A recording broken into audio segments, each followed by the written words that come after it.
My son looked me straight in the eyes on Christmas morning and told me I was a burden.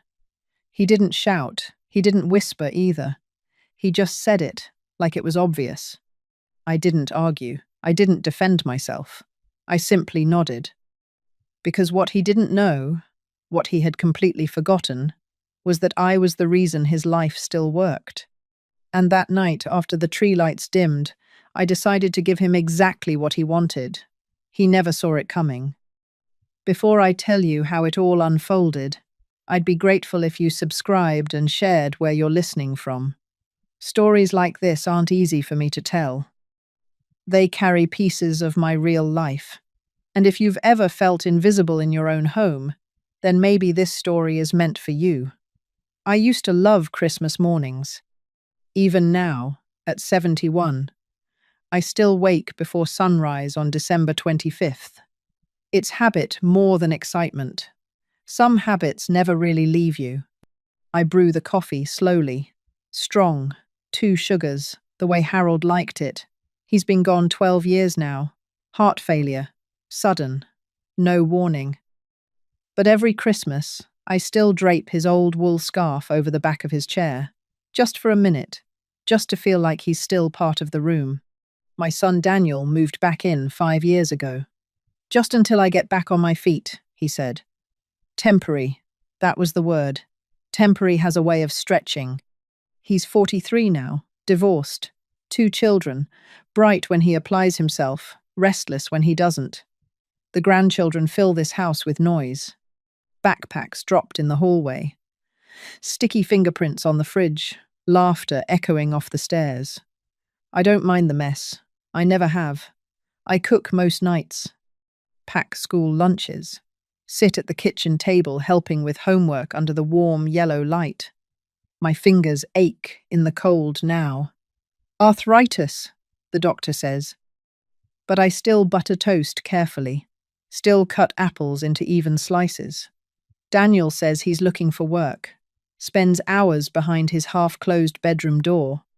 Laptop glowing in the dark. Bills started arriving in his name. Car insurance, credit cards, utilities. Somehow, they always end up on my kitchen counter. Mum, just until I catch up, and I nod. I always nod. Harold and I paid off this mortgage over 38 years. Overtime shifts, cancelled vacations. No luxuries, just discipline. When Daniel was preparing for college exams, he wanted private tutoring. We couldn't afford it. So I cleaned offices at night. Took in ironing, sold homemade pies to neighbours. He never knew. The day he graduated, I cried harder than he did. I believed sacrifice was temporary. I believed gratitude would come naturally. Maybe that was my mistake. Still, evenings felt calm enough. Christmas that year began like any other. Snow dusted the yard lightly. The children squealed and pressed their noses to the glass. Daniel helped hang lights outside, complained about the old ladder. "It's older than you," I teased. He didn't laugh. We opened gifts in the morning. Small things, thoughtful things. Wool socks, a book he mentioned months ago, a blue scarf. He used to love blue. He thanked me politely. After lunch, he stepped outside to take a call. I wasn't trying to listen, but some words carry. I can't keep living like this. It's suffocating. She doesn't even realize. I dried my hands slowly on the dish towel, folded it once, set it down.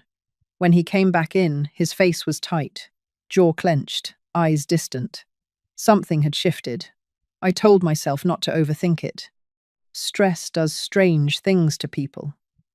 That evening, when I placed Harold's scarf back into the drawer, I felt a weight in my chest. Not pain, just pressure. The house was full of people, but I felt strangely alone inside it. And still, I believed everything would smooth out. I didn't know that before the day ended, before the tree lights dimmed and the dishes were washed, my son would look at me differently. And once someone sees you as a burden, they never quite see you the same again. I didn't know it then. But that quiet Christmas peace was the last real peace I would feel for a long time. Dinner was quiet that night, not the comfortable kind of quiet, the tight kind. The children were upstairs with their new tablets. Cartoon voices drifted faintly through the ceiling. I stood at the sink, rinsing plates. Warm water over stiff fingers. Daniel lingered in the doorway. "Mum, can we talk?" I dried my hands carefully, folded the towel, placed it exactly where it belonged. We sat at the kitchen table, the same table where he once practiced spelling words. The Christmas tree lights blinked softly behind him. Innocent, gentle.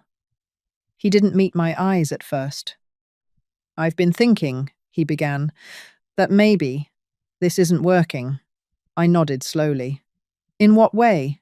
He exhaled hard. "I'm 43. I can't keep living in my mother's house." That part made sense. Independence is natural. "I want you to have your own place," I said softly. "That's not what I mean."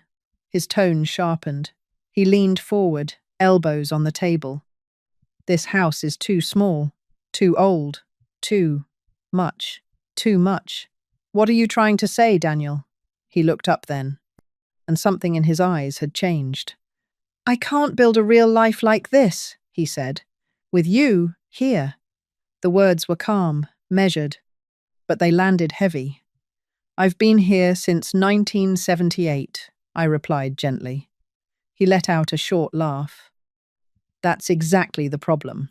Silence pressed in around us. "I love you, Mom," he continued. "But you're a burden." There it was. Simple, clear, no anger, no cruelty, just honesty. I didn't gasp. I didn't interrupt. I simply felt something inside me grow very still. "I pay for things," he said quickly. "I drive you places. I manage stuff. Manage stuff." The utilities were in my name. The car was mine, but I let him speak. "It's like I'm stuck," he added. "Every time I try to move forward, something pulls me back. Pulls me back." "Are you saying you want to move out?" I asked calmly. He shook his head. "No. I'm saying we should sell the house. Sell the house. The home Harold and I built brick by brick. Use the money wisely," he said. "Downsize for you. Invest for me. Start fresh." "And where would I go?" I asked. "Somewhere easier," he replied. "Smaller. Maybe assisted living later." Assisted living. I folded my hands together so he wouldn't see them tremble. "But that's not the worst part," he said quietly. He leaned back in his chair. "The kids see it too. They think I'm stuck because of you. Because of me." He avoided my eyes now. "I can't date. I can't explain why I still live here. It's embarrassing. Embarrassing." I stood slowly and walked to the counter, folded the dish towel again. Precise, controlled. When I turned back, he looked relieved, as if he thought I understood. "I hear you," I said evenly. He nodded. "I just need you to think about it." "Oh, I would. I would think about it very carefully." That's when I knew I would not stay silent. I didn't raise my voice. I didn't argue. But something inside me went very, very quiet. That night, I didn't sleep. The house was still. Snow pressed softly against the windows. The Christmas tree lights blinked in the dark. I sat at the kitchen table long after everyone went upstairs. Burden. The word didn't echo loudly. It settled, like dust. Around 2 in the morning, I walked slowly through the house. Past the staircase where Daniel used to slide down the banister. Past the hallway wall marked with pencil lines measuring his height. I touched one of those lines. Age 9. He used to run into my arms without hesitation. When did that change? I stepped into the living room and picked up one of the children's socks from the floor, folded it neatly, placed it on the armrest. Small acts calm the mind. But something inside me had shifted. I wasn't furious. I wasn't devastated. I just felt finished. Finished cushioning every fall. Finished translating disrespect into stress. The next morning, Daniel behaved as if nothing had happened. Coffee, headlines, casual conversation. He kissed the children goodbye, told me he'd check out listings this week. Listings. The word didn't hurt. It clarified. The house felt different that day, like I was walking through a museum of effort. I opened the hallway cabinet and pulled out Harold's old ledger book. He tracked everything in careful handwriting. Mortgage payments, repairs, school expenses. I added the totals quietly. 38 years of discipline, no debt, no missed payments. This house wasn't an anchor, it was stability. Later that week, I found a stack of unopened envelopes on Daniel's desk. Credit card statements. Late notices. I didn't open them. I just aligned them neatly. Burden. That evening, I overheard him on the phone again. "She won't fight it," he said. "She's sentimental, not stubborn, not stubborn." I folded laundry outside his door, slow and precise. Sentimental can turn into something else. I made a list that night. 3 columns. What I give, what I receive, what I deserve. The third column stayed empty for a long time. I stared at it. Then, slowly, I began to write. Respect, peace, autonomy. The next morning, I called the bank. "Just verifying," I said politely. "The deed is solely in my name." "Yes, Mrs. Lawson," the woman replied warmly. "Completely, completely." That afternoon, rain tapped gently against the windows. I sat in Harold's old chair and closed my eyes. I whispered Daniel's name once, not in anger, in disbelief. If you're still listening, thank you. Stories like this remind me patience isn't weakness, it's quiet strength. I wasn't plotting revenge, not yet. I was restoring balance. There's a difference. By the end of the week, I stopped transferring money to Daniel's account, stopped covering the extras. I didn't announce it. I simply paused. "Mum, the car payment bounced," he said one evening. I looked up from my knitting. "Oh, I assumed you were handling that now." He stared at me. Something flickered in his expression. Confusion, then awareness. We held eye contact for a long second. Then he looked away. That night, I didn't cry. I didn't spiral. I made tea, sat quietly, and began to think, very carefully. I didn't rush. Anger moves fast. Wisdom moves slowly. The following Monday, I took the bus downtown, not because I needed to, because I wanted time. The city looked different through the window. People hurrying, headphones in, worlds inside their own worlds. I stepped into the bank first. The young man behind the desk smiled politely. "How can I help you today?" "I'd like to open a new account," I said. "Just for me." He printed forms. I signed carefully, each letter deliberate. When I walked out, I didn't feel powerful. I felt steady. Next, I visited a lawyer, Mr. Henderson. Quiet voice, kind eyes. His office smelled faintly of coffee and old paper. I told him everything. Not dramatically, just plainly. "My son says I'm a burden," I said, "and he wants to sell my home." He folded his hands. "Do you want to sell it?" "No." The word came easily. We reviewed the deed. Insurance, property tax statements. Everything was solely in my name. "No one can sell without your consent," he said calmly. Consent. A simple word. A powerful one. We discussed options. Updating my will. Placing the home into a trust. Protecting it legally. I listened carefully. Not to punish. To protect. Halfway through the week, Daniel mentioned scheduling a real estate agent. "Just to assess the value," he said, casually. "Oh," I replied. "Did I agree to that?" He paused. "Well," I assumed. "That's the problem," I said gently. "You assumed." He looked unsettled. I returned to my knitting. No raised voices, just clarity. By Thursday, the trust paperwork was complete. The house would remain protected. If ever sold, proceeds would fund scholarships for trade students in our town. Harold would have liked that. Daniel would receive what he had invested. Nothing more, nothing less. That night, I wrote something on a small note card and tucked it inside my journal. My son told me I was a burden at Christmas, so I gave him exactly what he wanted. Not revenge, responsibility. Over the next few days, I made small adjustments. Transferred the utilities into Daniel's name, removed my card from shared subscriptions, cancelled automatic payments I had been covering quietly, thread by thread. He began to notice. "Mom, did you change something at the bank?" "Yes," I answered calmly. "Why?" "Because you said I was a burden." Silence, not explosive, just heavy. "You're being cold," he said. I looked at him carefully. "I'm being balanced." He didn't like that answer. "Stress," he claimed. He didn't mean it that way. But stress doesn't invent words. It reveals them. I listened, I said softly, and I adjusted. That weekend, I organized paperwork in the hallway cabinet. Birth certificates, insurance policies, Harold's old watch, methodical, focused. There was no anger in my chest anymore, just direction. They had no idea that silence can build walls stronger than words.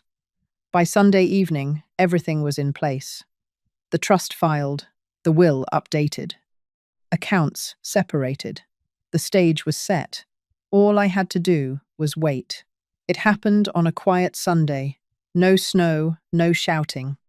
Just afternoon light across the living room floor. The children were at a birthday party. The house felt almost peaceful. Daniel walked in holding a thin folder. "Mom," he said carefully, "I scheduled the real estate agent for Tuesday." I looked up from my book. "Why?" "To start the process." He said it like it was already decided. I closed my book slowly, placed it on the coffee table. "There won't be a process," I said gently. He frowned. "What do you mean?" "I mean the house is not for sale." His jaw tightened. "We talked about this." "No," I corrected softly. "You talked. I listened." He ran a hand through his hair. "You're being stubborn." "That word again!" I stood up calmly and walked to the hallway cabinet, returned with an envelope. Before anything else, I said, "You should read this." He opened it. His eyes scanned the first page.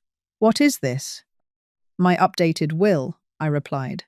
"And the trust documents?" He blinked. "What trust?" "The house is in an irrevocable trust," I said evenly. "It cannot be sold without my instruction." Silence. He flipped pages quickly. "And this?" he asked, voice rising. "That," I said, "explains where the proceeds go if I ever choose to sell." He read it again. "Scholarship fund." "For trade students?" he said incredulously. "Yes." His face shifted from confusion to disbelief. "So you're just giving it away?" "No," I said gently. "I'm giving it purpose." He stared at me. "You're punishing me." I shook my head. "I'm respecting myself." The room felt smaller. "You said I was a burden," I continued calmly. "So I removed myself from your weight," he swallowed. "I transferred the utilities into your name, cancelled payments I was covering. You're free now." "Free." He let out a short laugh. "This is extreme." "No," I replied. "It's honest." The front door opened suddenly. The children burst in laughing. Their noise broke the tension. Daniel looked at them, then back at me. For a moment, I saw something shift in him. Not anger, fear. "What am I supposed to do?" he asked quietly. "Grow." I didn't say it out loud. "You'll figure it out," I said gently. "You always have." He folded the papers slowly, set them down, walked upstairs without another word. That night, I set a plate aside for him anyway. Old habits don't disappear overnight. But I didn't knock on his door. Sometimes the loudest moment in life is when you say nothing at all. A week later, he found a small apartment. Nothing fancy, but his. He moved out quietly. No slammed doors, no dramatic speeches. The children hugged me tightly. "Will you visit?" they asked. "Of course," I whispered. Daniel stood by the doorway, keys in hand. "I didn't think you'd actually do it," he said. "I didn't think you meant it," I replied softly. We held each other's gaze for a long second. Then he nodded and left. The house felt empty again. But it didn't feel heavy. It felt mine. And in that silence, I finally felt free. It's been almost a year now. The house is quiet again. But this time, it's a peaceful quiet. I wake when I want, make my coffee slowly. Sometimes I sit by the window and do absolutely nothing. And I don't feel guilty about it. Daniel found steady work. He pays his rent, his utilities, his own car insurance. We speak once a week. The conversations are different now, shorter, more careful. But there's something in his voice that wasn't there before. Respect, not dramatic, not announced, just present. A few months ago he came by alone. No folder, no tension. He stood in the doorway like he used to when he was small. "I didn't realize," he said quietly, "how much you were carrying. I didn't rush to forgive. I didn't rush to lecture. I simply nodded." Understanding arrives slowly, like spring after a long winter. My son told me I was a burden at Christmas, so I gave him exactly what he wanted. Not revenge, not humiliation. Responsibility, space, consequences. Sometimes love means stepping back. Sometimes love means letting someone feel the full weight of their own life. There's a difference between helping and preventing someone from growing. I didn't learn that at 30, or even 50. I learned it at 71, and it changed everything. I still love my son. That never left. But I no longer shrink myself to make him comfortable. I no longer confuse sacrifice with silence. Respect, once lost, can be reclaimed if you're willing to stand still long enough. Now, when I sit in Harold's old chair, I don't feel like a burden. I feel like a woman who finally chose herself. Maybe justice isn't loud. Maybe it isn't fast. Maybe it's simply being able to sleep in peace again. And I do. Every single night. Would you have done the same if it were you? Tell me in the comments. And subscribe if stories like this speak to your heart.